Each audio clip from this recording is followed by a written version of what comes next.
Cesariana Olekulu is over 100 years old. No, she hasn't discovered the fountain of youth. On the contrary, she attributes her century here to game meat. I am strong because of what we used to eat those days. We used to feed on hippos, tortoises, crocodiles.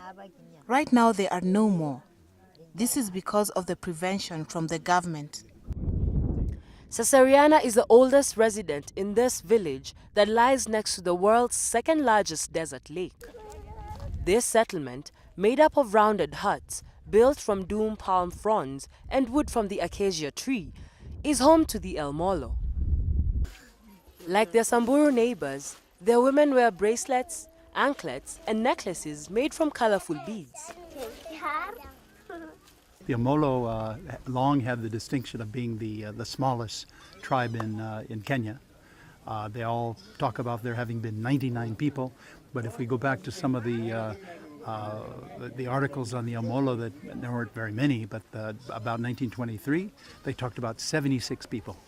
So it was a number that had tremendously diminished. In the Samburu language, the name Elmolo means the people who eat fish, or in the Maasai language, people who make their living from other sources other than cattle. Well on its way to extinction, the tribesmen have been fishermen for centuries. There's some reason to believe that there's been fishers on the Lake Turkana for thousands and thousands of years, so they may be, in terms of the community, the descendants of that lake-based economy. They fish using handmade harpoons from the acacia roots and fishing nets made from doom palm fiber. Fishermen here sell a Nile perch for 20 Kenyan shillings, not even a quarter of a US dollar. But these days, more often than not, their nets come back empty. And this is the signs of starvation, which is just coming so slowly. But for the people who are fishing like us, we are just spotting it. But we don't know next what we are going to do next, but we hope God is going to change. This turn of fortunes has led the women to step in and help the men bring home the bread. Beatrice Lemeri is a mother of 3. She moved back to her village to be closer to her people. But making ends meet here is difficult.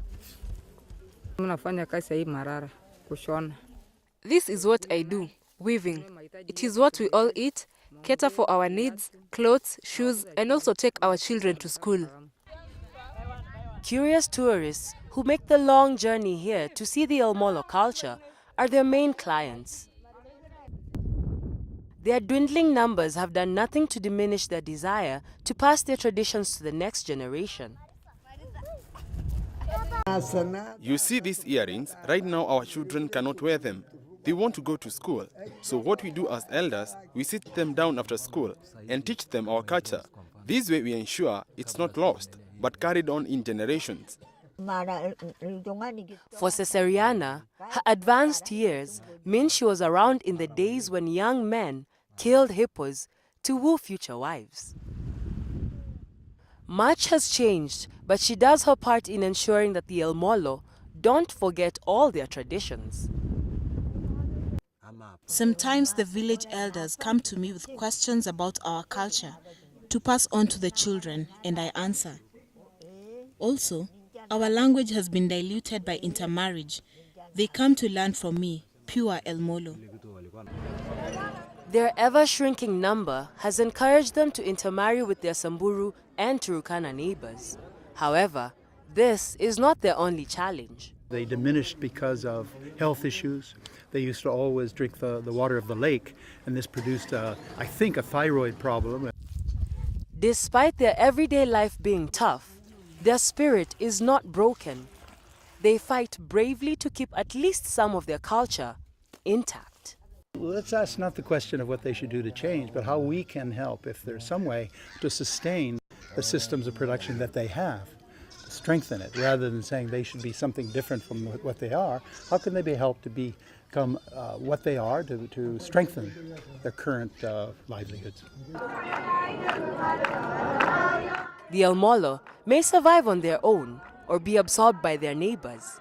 But for now, at least you've gotten a look at this unique tribe and their elder stateswoman.